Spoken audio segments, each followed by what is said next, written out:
Welcome to today's Habitran discussion. This is the second video version of defining the Habitran concept.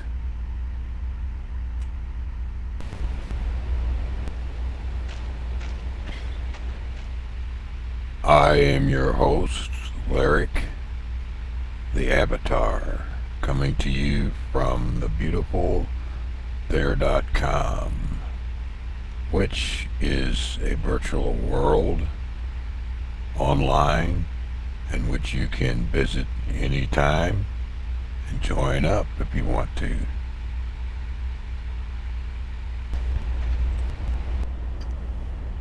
If perchance this is your first experience with the Habitran and the organization, I suggest that you watch the first session before going on here.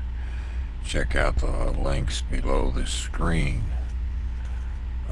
One link is to the first video on YouTube, and the other link is to the Habitran website where you can read about the Habitran, and that is habitran.20fr.com.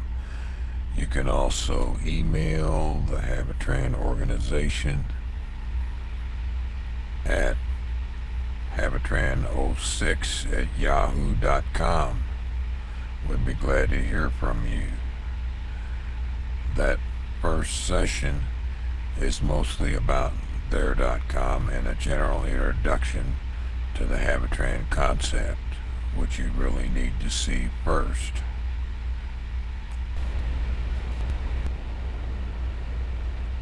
So, starting from approximately where the first session started, where the first session ended,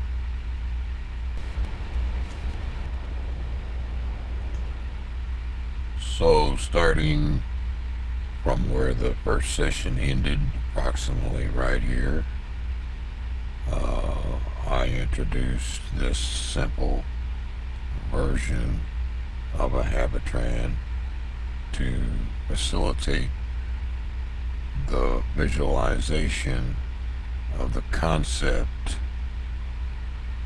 complements of there.com personal supply storage.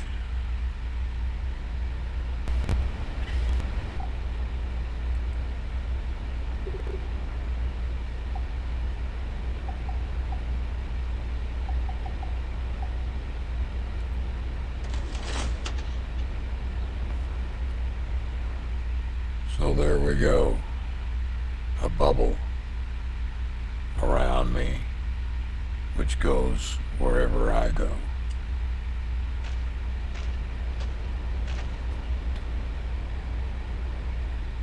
Backwards or forwards.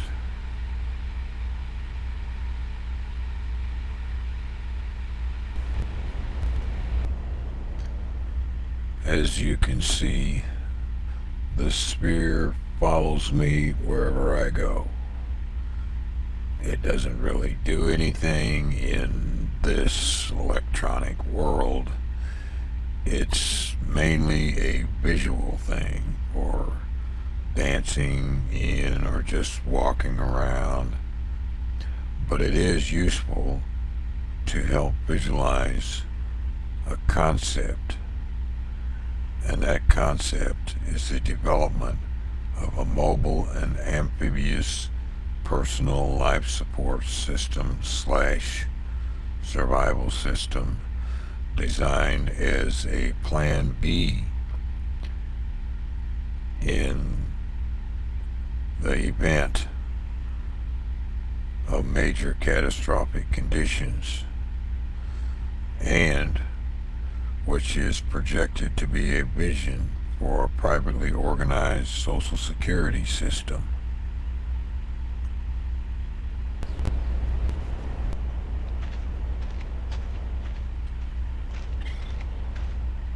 As I go along, I want to keep reminding you that there.com is like a moving, living work of art. You don't need exact definitions of people and the landscape to be a work of art. But there are some scenes in there.com that amazingly makes life that imitates art imitating life.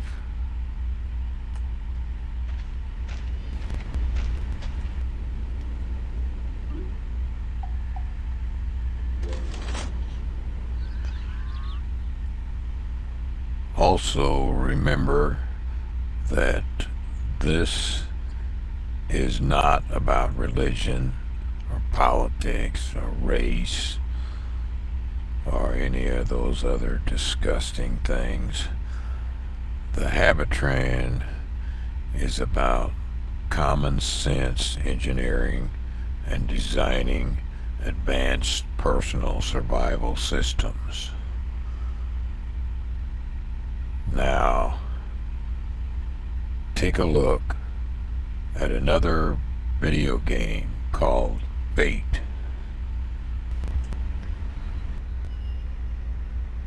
Welcome to your fate. A game called Fate. And I'll take you through the game a little bit and show you how it works, and then I'll show you how that relates to the Habitran concept.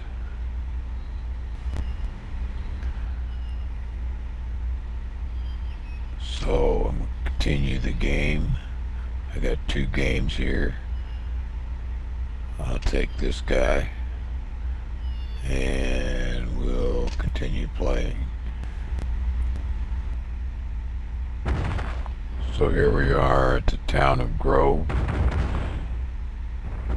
You have all these townspeople that you can walk around and talk to,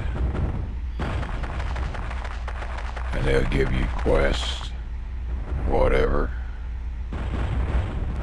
and then you go down in the dungeon and kill monsters. That's the basic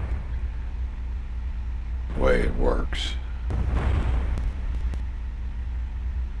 And he has these powers that he's worked up.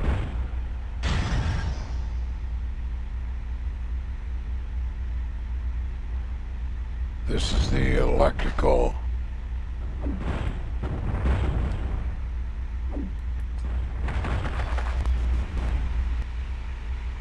so here's my little guy, and he has different powers.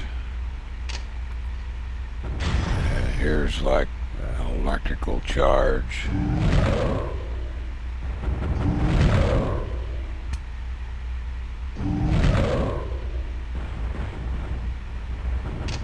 And here is the meteor strike.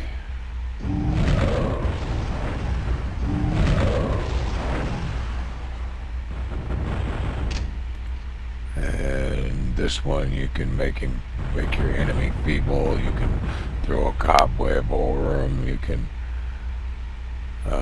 muffle the magic. And you have the snow power.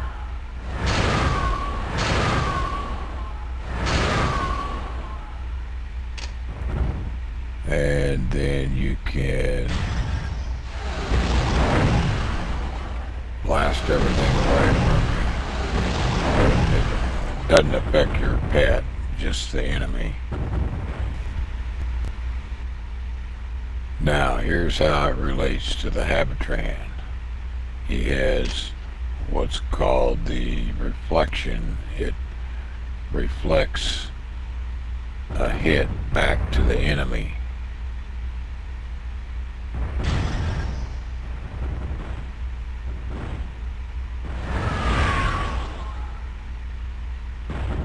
See, now he's got this protective sphere that goes with him wherever he goes.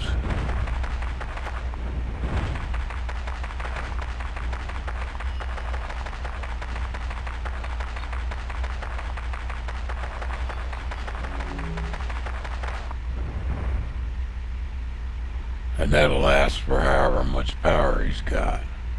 And you can check his power here.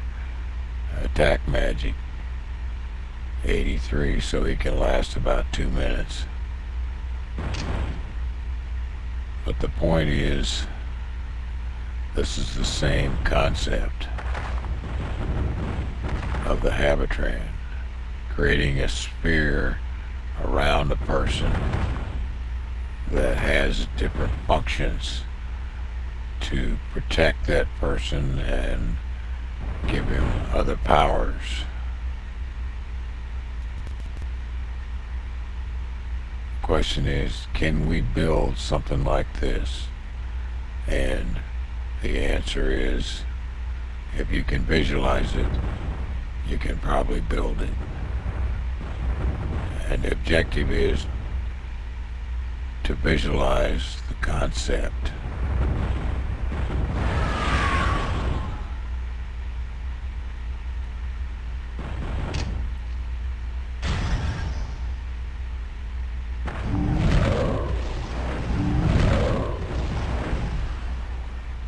And you can shoot from within.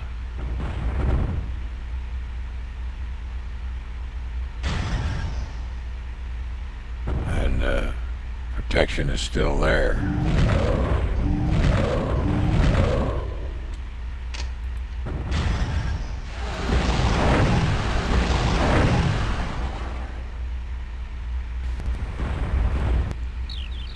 This next sequence of videos is, I think, a real eye-opener.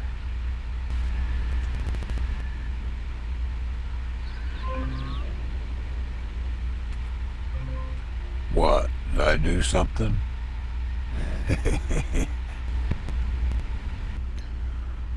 We try to have a lot of fun here. And keep in mind that the Habitran organization is not a representative of their.com. We just like to get more people to join up and help with the think tank.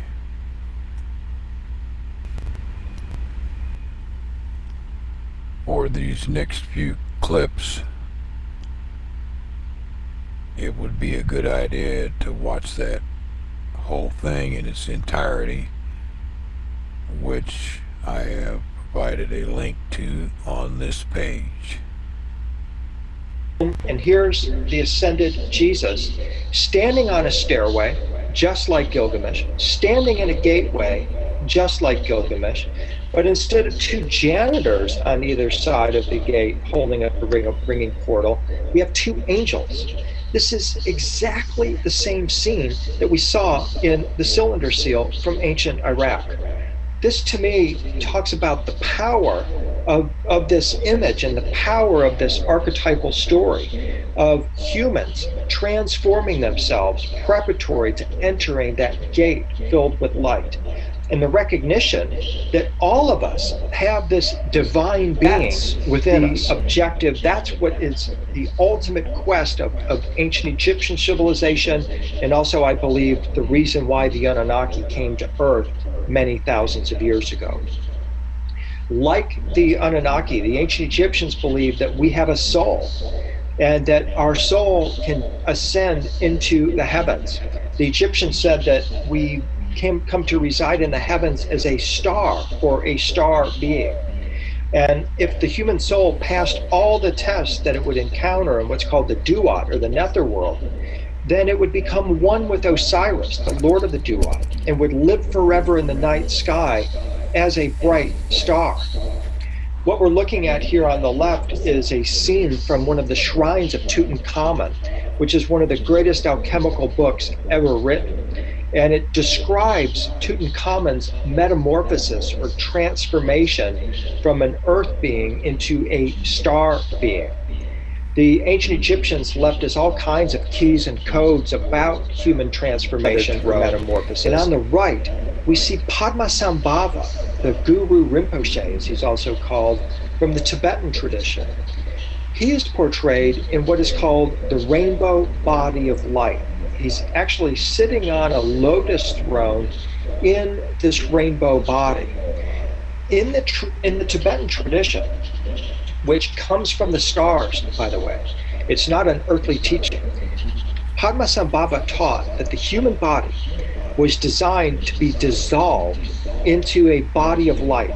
It was actually, its frequency was meant to be accelerated until the body dissolves into a body of 5-colored rainbow light, leaving behind only hair, toe, and fingernails, which have no nerves to be transmuted. That, to me, is the same as the non-molecular light body that the ancient Egyptians were trying to achieve. Now, Tibetan researchers don't make the connection to ancient Egypt, and and traditional Egyptologists don't connect the resurrection body of Osiris to the Tibetan rainbow body. But I'm making that connection, and I'm making that connection in my name, just so that, not out of ego gratification, but so you know that we're breaking some new territory here, but also so that if you want to reference more material about this, you can look in my body of works, including my books, The Secret of Sion and The Lost Secret of the Watchers, for more material about this unique connection, because I think it's profound, I think it's powerful, and it links all the world's religion. That's ultimately the picture, the big picture of the ancient world. And when we're looking into these ancient stories and looking at their technology, I try to retune it back to this concept that these beings, these ascended beings, the Anunnaki, the Egyptian gods, the angels of the Old Testament, were beings who knew this secret of human transformation into angelic beings, celestial beings, or extraterrestrials, but not beings that were preparing themselves to climb aboard a spacecraft, but rather beings who were preparing their bodies to jump up to the next level, which had all these incredible capabilities, including the ability to travel through the stars as light beings. One of my favorite correspondences, or pet correspondences that I've made relative to the rainbow body, involves this image here. It's from Tibet, 8th century, where we see this celestial dancer, if you will. We see this figure surrounded by, in the rainbow body, with these multicolored rainbow light and gold rays spewing from a dance body that I saw performed on a cruise ship in Luxor, Egypt, performed by a mystic Sufi dancer who began spinning in place. And next thing I knew, he had one of his robes spun into what looked like a UFO. And as he continues, my mind is absolutely blown by what I'm seeing, by this figure who is clearly a master of his craft. And the craft here looks like some kind of a flying saucer spinning around his body, a multicolored flying saucer. But then what happened was he took his second skirt and began spinning it, and my mind was even more blown wide open, because it looked to me like what he had done is transformed his body into the shape of a wormhole. And that has been my theory for the past 15 years, based on my research into the stories of the Anunnaki, is that they designed our body itself to become a portal from the soul's perspective. This is what we see in those rainbow body of light images. It's what we see in the Egyptian images.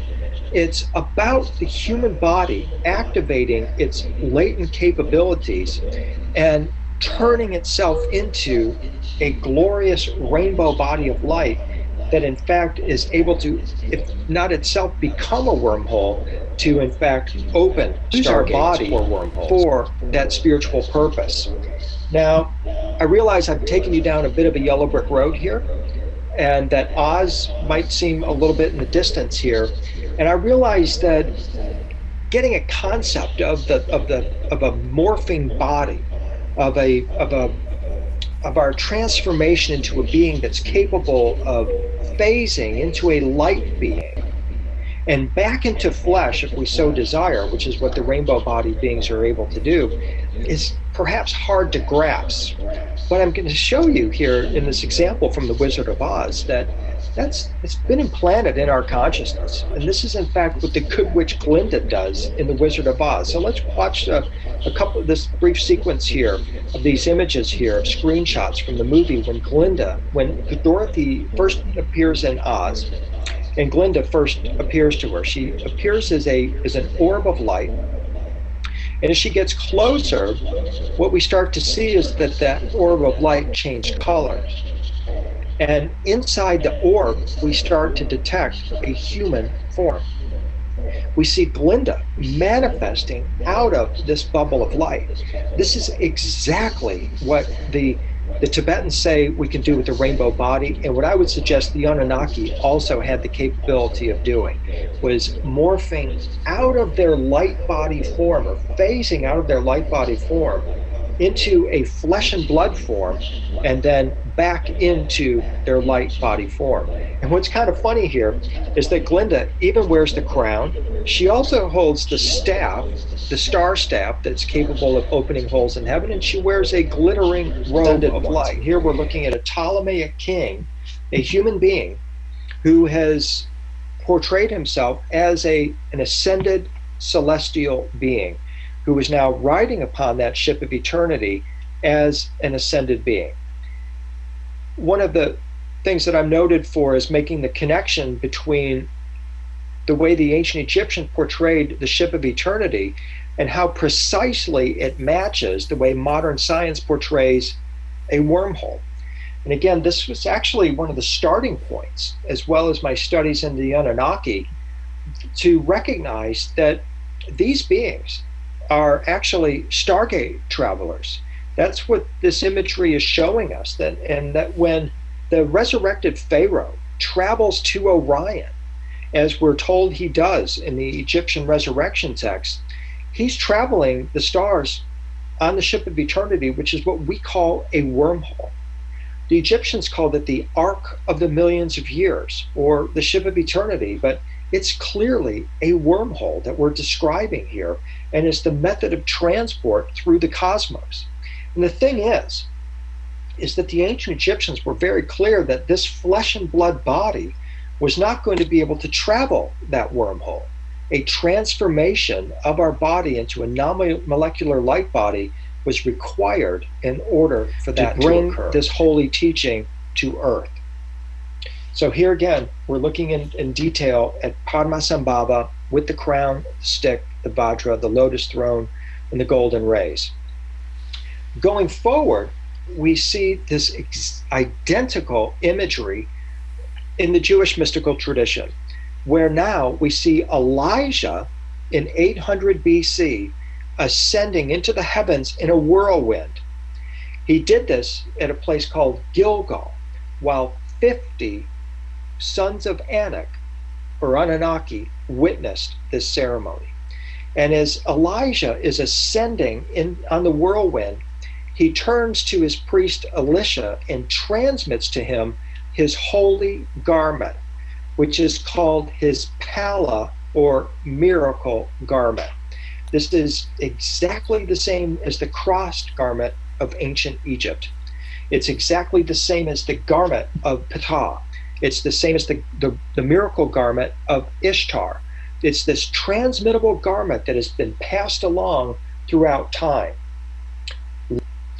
As I said at the very beginning, I believe that ascension was the reason why the gods, or the ascended ones, the avatars, came to Earth originally. And for more detail on this, you can go into my book, The Lost Secret of the Watchers, if you're interested in the Anunnaki, and how their true intention was to bring these ascension teachings to Earth. The gold that they sought was the golden souls, the purified souls of humans that can then ascend into the heavens. And with that, we truly gain a deeper and more true understanding of our cosmic connection. Cell phone, I have a screenshot of Padmasambhava. You know, the average person looks at their cell phone 200 times a day. That's what we're being told. I hope I don't do it that many times, but I know I do it quite a few times. And so every time I'm looking at Padmasambhava in his rainbow light body, I have a backstory of understanding that tells me that because he's a guru, an avatar, Ptah can manifest through an image. This is fundamental understanding of how the Tibetans believe the rainbow light body vibration is transmitted. It's done through paintings, tankas, such as what we're looking at here, which was gifted to me by the Wind Horse here in London, which is a wonderful online resource for Tibetan tankas, the Wind Horse Foundation. They became aware of my work and offered this tanka to me as a gift to assist in this teaching. Behind it is this powerful idea that the image of Padmasambhava is actually a sacred mirror. It's an icon, a portal, through which the vibration of Padmasambhava can manifest and transmit to us the holy vibration of the rainbow body of light. So that's why I highly encourage people to utilize it as an open eye meditation. And I would encourage you here to do the same. So.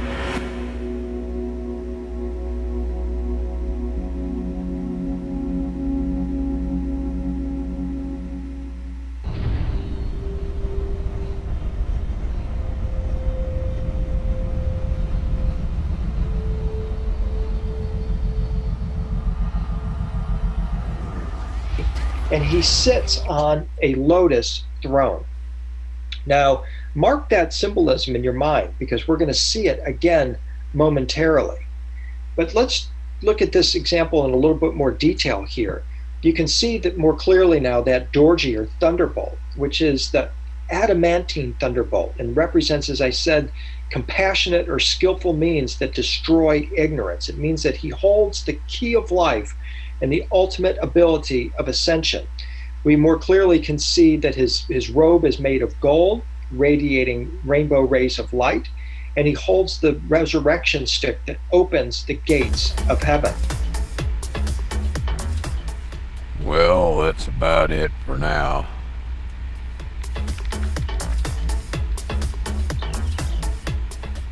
I'm gonna head on down the road and see you in the next installment of Habitran Thinking.